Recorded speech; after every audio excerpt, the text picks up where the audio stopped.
Oke, selamat datang. Kali ini kita bakal menyelam lebih dalam ke dunia ekologi perairan. Ini loh ilmu yang ada di balik sumber daya paling vital di planet kita, air.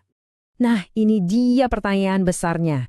Dari stok ikan yang makin menipis sampai polusi di mana-mana, jawaban buat pertanyaan ini jadi super penting. Karena tantangan pengolahan air yang kita hadapi itu nggak main-main. Oke, tantangan pertama yang skalanya global itu soal overfishing atau penangkapan ikan berlebihan.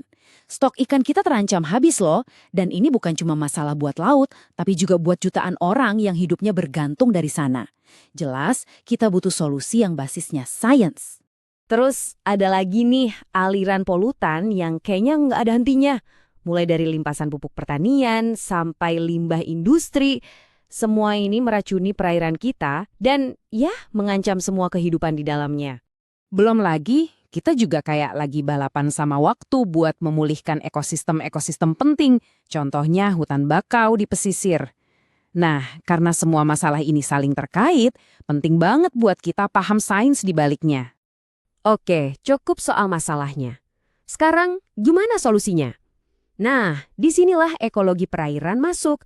Anggap aja ini sebagai toolkit ilmiah yang kita perlukan. Jadi, apa sih sebenarnya ekologi perairan itu?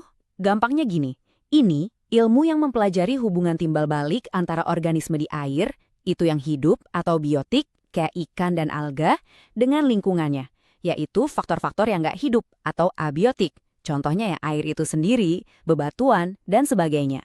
Oke, buat ngerti kehidupan di dalam air, kita harus mulai dari rumahnya dulu, yaitu air itu sendiri. Sifat fisika dan kimia air yang unik itu pada dasarnya yang nentuin aturan main buat semua makhluk hidup di dalamnya. Coba deh, bayangin faktor-faktor abiotik ini kayak panel kontrol buat ekosistem.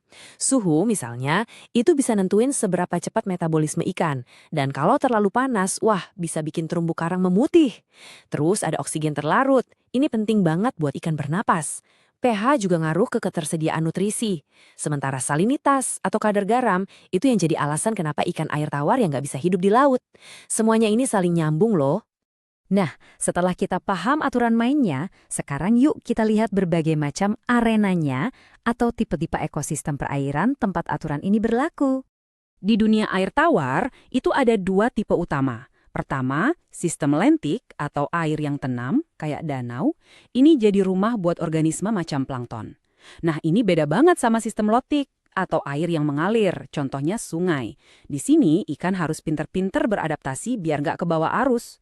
Cuma beda tenang dan mengalir aja, tapi habitat yang tercipta bisa beda jauh. Lalu ada yang namanya estuari. Ini kayak zona pertemuan yang super dinamis. Disinilah air tawar dari sungai ketemu sama air asin dari lautan. Dan ini menciptakan semacam area pembibitan atau nursery yang subur banget. Penting banget buat kelangsungan hidup banyak spesies laut yang kita konsumsi, terutama di tahap awal kehidupan mereka. Dan kalau kita bicara lautan lepas, ada satu angka yang mendefinisikan semuanya, 35 ppt atau 35 bagian per 1000. Itulah rata-rata kadar garamnya. Karakteristik fundamental inilah yang memaksa semua kehidupan laut buat beradaptasi secara khusus biar bisa bertahan di lingkungan yang asin ini. Oke, kita udah bahas lingkungannya, sekarang kita pindah ke para penghuninya. Gimana sih interaksi antar organisme-organisme ini di dalam air? Aliran energi ini ceritanya dimulai dari para produsen, kayak fitoplankton mikroskopis, yang jago mengubah sinar matahari jadi makanan.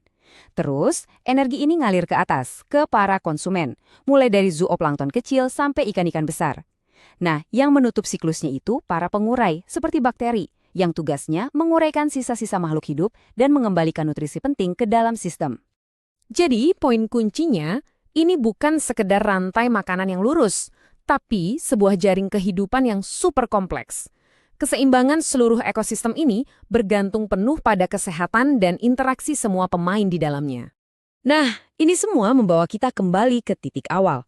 Dengan memahami semua prinsip ilmiah ini, kita jadi bisa menerapkannya langsung buat mengatasi masalah-masalah nyata yang kita bahas di depan tadi.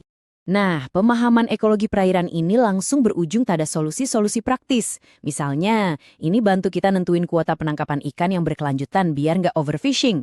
Ini juga jadi panduan kita buat memulihkan hutan bakau yang bisa melindungi pantai dari abrasi.